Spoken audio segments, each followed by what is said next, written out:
কাৰোবাৰ মনত আঘাত দি নাভাবিবা যে তেওঁ অবুজ বা দুৰ্বল আছিল। Mother Teresa. জ্ঞানৰ নিচিনা পবিত্ৰ একোৱেই নাই যীশু খ্ৰীষ্ট। বিদ্যা মানুহৰ সৰ্বশ্ৰেষ্ঠ অলংকাৰ। ঈশ্বৰচন্দ্ৰ বিদ্যাসাগৰ। সুস্থ দেহত সুস্থ মনৰ বিকাশ কৰাটোৱেই শিক্ষাৰ মূল লক্ষ্য। এৰিষ্টটল। অতি সোনকালে পোৱা বস্তু বেছি দিনলৈ নাথাকে আৰু যিটো বস্তু বেছি দিনলৈ থাকে সেইটো বস্তু সোনকালে পোৱা নাযায়। APJ আব্দুল কালাম। প্ৰথমে নিজক ভাল পোৱা, কাৰণ নিজক ভাল পোৱা মানুহে আনক কষ্ট দিব নোৱাৰে। বুদ্ধদেৱ। ভাগ্যক কেতিয়াও বিশ্বাস নকৰিবা, বিশ্বাস কৰিবা শক্তি।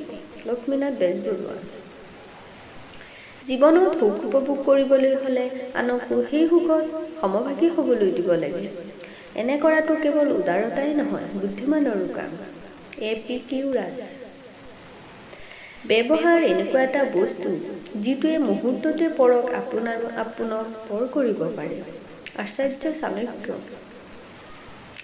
যদি তুমি পবিত্ৰ আৰু শক্তিশালী হোৱা তেতিয়া তুমি গোটেই বিশ্বকে জয় কৰিব পাৰিবা। স্বামী বিবেকানন্দ।